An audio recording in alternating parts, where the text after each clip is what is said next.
ይህ አሸባሪ ነው ምንም አትጠይቁት ዝም ብላችሁ ሰሩት ይሄ መታሰር አለበት ቶሎ ስልኩንና መታወቂያውን ቀሙት የፖሊስ አባላት የቲኪቫ ኢትዮጵያ ባልደረባ የነዋሪዎችን ቃል ለመቀበል በተገኙበት የተናገሩ ንግግር ነው። ይህንን መረጃ እናካፍላችኋለን። ኢዜማ እጩዎቹ በሐረሪ በብሔር ማንነት መገለላቸውንና በደቡብ ኢትዮጵያ ክልል ለእስር መዳረጋቸውን ገለጸ። ድርጊቶቹ ምርጫውን ችግር ውስጥ ይከቱታል ሲልም አስጠንቅቋል። ዝርዝሩ መረጃ ይዘነዋል። ሩሲያ የአስቸኳይ ጊዜ አዋጅ አውጃለች። የቮይስ ኦፍ ኢትዮጵያን ቤተሰቦች ሰብስክራይብ ማድረጋችሁን እያስታወስን ናቸው። በዝርዝር ወደምንመለከታቸው ጉዳዮች እናልፋለን።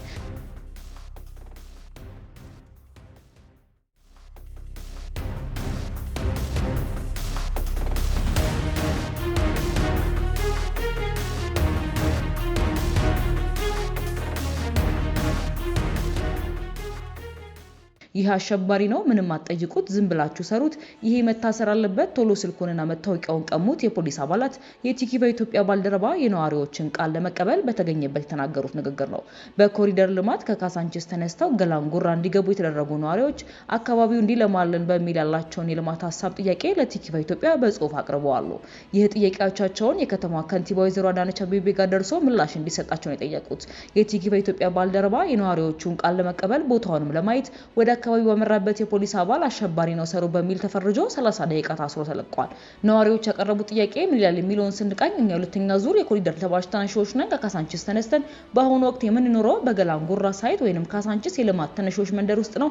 ጥያቄያችንን ለክብርት ከንቲባና አስተዳደሩ ነው። የኛ ሳይት 18 ብሎክ ብቻ ነው ያለው። ከዛ ውጪ የተለያዩ መጋዘኖችና ፋብሪካዎች ናቸው ያሉት። ብሎኩ ትንሽ በመሆኑ መንግስት ጧትና ማታ ካቀረበው አውቶቡስ ውጪ አማራጭ ትራንስፖርት የለም። ነዋሪው ትንሽ መሆኑ ለትራንስፖርት ችግር አጋልጦናል። መፍትሄውና ጥያቄዎቻችን የከተማ አስተዳደሩ በተለያዩ አካባቢዎች ለኮንዶሚኒየም ተመዝጋቢዎችና ለልማት ተነሺዎች የጋራ መኖሪያ ቤቶችን እየገነባ እንደሆነና አዲስ የሚጀመሩ ግንባታዎች እንዳሉ ይታወቃል። የኛ መንደር አካባቢ የተወሰኑ ብሎኮች ቢጨምሩ ነዋሪው ቢገባባቸው አካባቢው የሞቀና እየደመቀ ይሄዳል የሚሉ ችግሮችም ይፈታሉ። መሰረተ ልማቱ ትምህርት ቤት፣ አስፓልት፣ መንገድና ጤና ጣቢያ ያለበት አካባቢ በመሆኑ ተጨማሪ ቤቶች ከተገነቡ ለሚመጡትም ነዋሪዎች ጥሩ ይሆናል። ላለነውም አካባቢ ይለማል። በአሁኑ ወቅት ክፍት ቦታ ላይ የተለያዩ መጋዘኖች ለመስራት በመንደራችን ውስጥ አጥሮ የተቀመጡ ቦታዎችም አሉ። ለነዚህ ቦታውን አጥረው ለያዙት አካላት ቅያሪ ቦታ በመስጠት እዛ ላይ መኖሪያ ቤት መስራት ይቻላል። የሞቀ አካባቢያችንን ለልማት ለቀን የመጣ ነዋሪዎች እንደመሆናችን ይህ ጥያቄ ለከተማ አስተዳደሩ የማይከብድና አዲስ ወጪ የማያስወጣ ቀላል የመልካም አስተዳደር ጥያቄ ነው። ሌላ ቦታ ለመገንባት ያዘጋጃችሁትን ቤት እዚህ ስሩት ነው የምንለው። ይህ ነው የነዋሪዎቹ ጥያቄ። የቲኪቫ ኢትዮጵያ ባልደረባ በኮሪደር ልማት ምክንያት ከካሳንቺስ ተነስተው በገላንጉራ የሰፈሩ ነዋሪዎች ያቀረቡትን የልማት ጥያቄ ተከትሎ ቃላቸውን ለመቀበልና አካባቢውንም ለማየት ወደ ስፍራ አቅንቶ ነበረ። ነገር ግን በስፍራው የነበሩ የአዲስ አበባ ፖሊስ አባላት አሸባሪ ነው ሰሩ በሚል ፍረጃ ለ30 ደቂቃ ያህል በቁጥጥር ስር ካዋሉ በኋላ ነዋሪዎችን ቃለ መጠይቅ ማድረግ እንዳይችል በመከልከል አባረውታል። በስፍራው የነበሩ የፖሊስ አባላት ይህ አሸባሪ ነው ምንም አትጠይቁት ዝም ብላችሁ ሰሩት ይሄ መታሰር አለበት ቶሎ ስልኩንና መታወቂያውን ቀሙት እያሉ አንድን ጋዜጠኛ ክብር በማይመጥን መልኩ ስራውን እንዳይሰራና የነዋሪዎችን ጥያቄ ለሚመለከቱ አካላት እንዳይደርስ ከልክለዋል።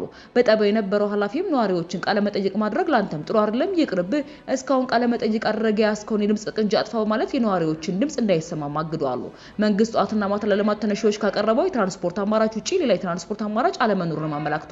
አንዳንድ ነዋሪዎችም ከትራንስፖርት ችግር በተጨማሪም የደህንነት ጉዳይ እንደሚያሰጋቸው የስራ ዕድል እየፈጠረላቸው አለመሆኑን የመብራት ወርሃዊ ክፍያ ያከፋፈል መንገድ ልክ እንዳልሆነ በመግለጽ በቀጣይ መንግስት ከካሳንቺስ አንስቶ ገላንጉራ እንደወሰደ ሁሉ አሁን ከሰፈርንበትም እንነሳ ይሆን የሚል ከፍተኛ ስጋት እንዳለባቸውም ነግረዋል።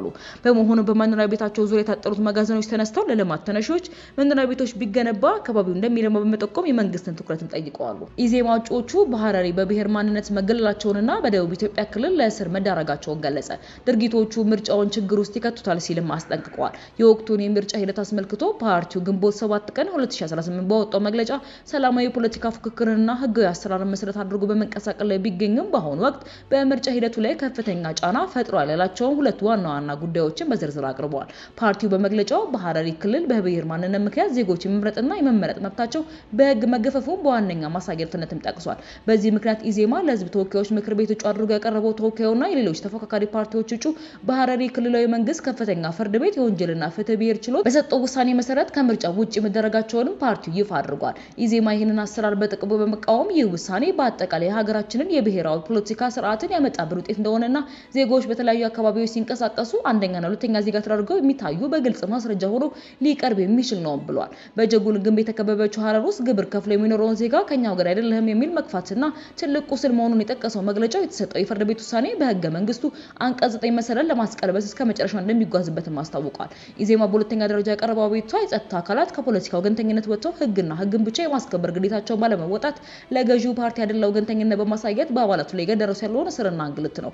ይህ አይነቱ አሰራር ለዲሞክራሲያዊ ሀገር ግንባታ የሚደረገውን እንቅስቃሴ አንድ እርምጃ ወደፊት ሁለት እርምጃ ወደ ኋላ እንዲመለስ እያደረገ ይገኛል ብሏል። በአሁኑ ወቅት እጩ ሆነው የቀረቡት የአባላቱ ምርጫ ቦርድ ግፊት ከስር ቢለቀቁም ከመለቃቃቸው በፊት የተፈጸሙት ህግን የጣሱ ተግባራት አሳፋሪ መሆናቸውን በመጥቀስ አሁንም ከህግ አግባብ ውጪ ከስር ላይ የሚገኙ አባላቱ በአስቸኳይ እንዲፈቱም ጠይቋል። በመጨረሻ መንግስት በሚዲያ የሚያደርገውን የዲሞክራሲያዊ ምርጫ ስብከት በተግባር እንዲያረጋግጥና በየደረጃው የሚገኙ ካድሬዎቹን ሀይ እንዲል ሲል ፓርቲው ጥሪ አቅርቧል። የብሔራዊ ምርጫ ቦርድ አመራሮች ለሚቀርቡላቸው ጥያቄዎች ምላሽ በመስጠት የታሰሩ እጩዎች እንዲለቁ ማድረጋቸውን ያደነቀው ኢዜማ ሆኖ ቦርዱ የማስጠንቀቂያ ደብዳቤ ከመጻፍ ባለፈ በመንግስት በኩል የማያዳግም እርምጃ እንዲወስድ በማድረግ በህገ ወጥ ተግባር ላይ የሚሳተፉ የመንግስት ሹመኞችን ተጠያቂነት እንዲያረጋግጥም በጥብቅ ጠይቋል። የቮይስ ኦፍ ኢትዮጵያን ቤተሰቦች ሰብስክራይብ ማድረጋችሁን እያስታወስናችሁ ወደ መጨረሻው ዘገባችን እናልፋለን።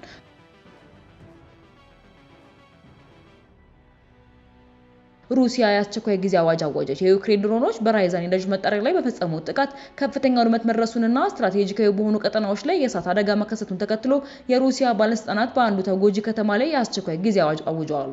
በተመሳሳይ ወቅት ሞስኮ በዩክሬን ይዞታዎች ላይ አዳዲስ ጥቃቶችን የሰነዘረች ሲሆን ሁለቱም ወገኖች ከጠላት የጦር ግንባር በስተጀርባ ባሉ ጥልቅ ይዞታዎች ላይ ረጅም ርቀት በሚጓዙ ድሮኖችና ትክክለኛ ዓላማቸውን በሚመቱ ጥቃቶች ላይ ይበልጥ መተማመናቸውን ተከትሎ በተለያዩ ግንባሮች ላይ ያለው ጫና በርትቷል።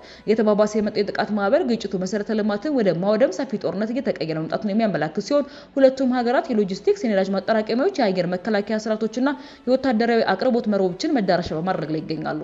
የቮይስ ኦፍ ኢትዮጵያን ቤተሰቦች ለዛሬ ያዝንላችሁ ዘገባዎች እነዚህ ምስሉ ነበረ። በሌሎች አዳዲስና ወቅታዊ መረጃዎች ዳግም እስክንገናኝ መደህና ቆዩ።